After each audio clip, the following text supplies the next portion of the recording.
नमस्कार दोस्तों, history cartoons में आपका स्वागत है। आज हम टाइटैनिक की अविश्वसनीय कहानी की खोज पर निकलेंगे।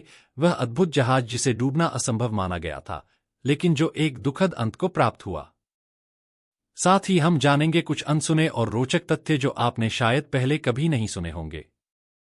तो चलिए शुरू करते हैं। और हाँ, वीडियो को अंत तक जरूर देखें और वीडियो को लाइक करना न भूलें। हमारी कहानी 20वीं सदी की शुरुआत में शुरू होती है। टाइटैनिक को आयरलैंड के बेलफास्ट में हारलैंड और वोल्फ शिपयार्ड द्वारा बनाया गया था। यह ओलंपिक क्लास के 3 महासागरीय जहाजों में से एक था जिसे व्हाइट स्टार लाइन ने कमीशन किया था, जो अपने भव्य जहाजों के लिए जानी जाती थी। निर्माण 1909 में शुरू हुआ और इसे पूरा करने में लगभग 2 साल लगे। 1912 तक टाइटैनिक अपनी पहली यात्रा के लिए तैयार था। टाइटैनिक इंजीनियरिंग और लग्जरी का एक अद्भुत नमूना था। इसमें 2435 यात्रियों और लगभग 900 चालक दल के सदस्यों को समायोजित करने की क्षमता थी।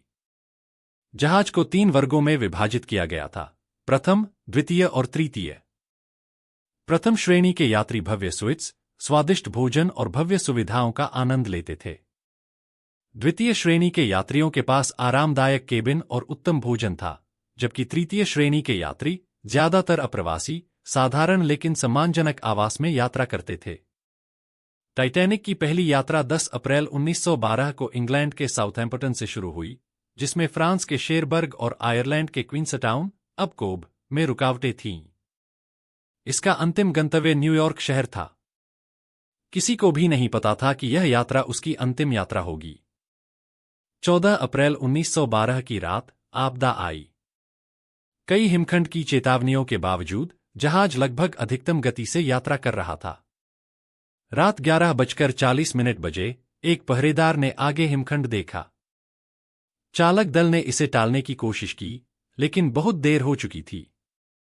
हिमखंड ने दाहिनी ओर से टकराते हुए घातक नुकसान पहुंचाया। टाइटैनिक को कुछ प्रकार के नुकसान को सहन करने के लिए डिजाइन किया गया था, लेकिन हिमखंड ने पतवार के साथ कई दरारें पैदा कर दीं। पानी जहाज के डिब्बों में भर गया और कुछ ही घंटों में न डूबने वाला जहाज डूबने लगा। अराजकता के बावजूद कई वीरतापूर्ण कार्य देखे गए, क्योंकि यात्री और चालक दल जान बचाने की कोशिश कर रहे थे। टाइटैनिक आपदा के सबसे दुखद पहलुओं में से एक था जीवनरक्षक नौकाओं की अपर्याप्त संख्या। जहाज पर केवल 20 जीवनरक्षक नौकाएं थीं, जो बोर्ड पर मौजूद लगभग आधे लोगों के लिए पर्याप्त थीं। जीवनरक्षक नौकाएं आधी भरी हुई छोड़ी गईं, जिससे अधिक जाने गईं।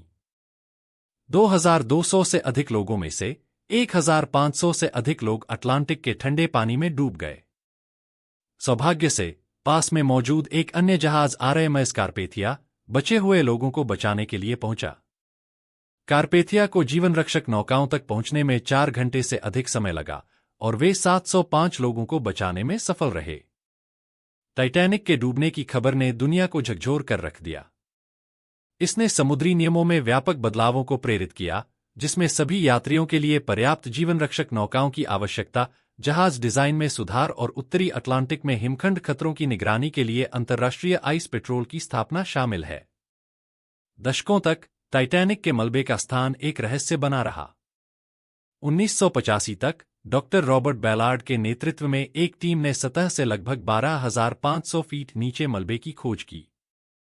इस खोज ने जहाज के अंतिम क्षणों में अमूल्य अंतर्दृष्टि प्रदान की है।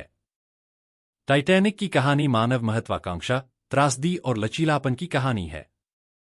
यह हमें आपदा के सामने सुरक्षा, तैयारी और मानवीय भावना के महत्व की याद दिलाती है।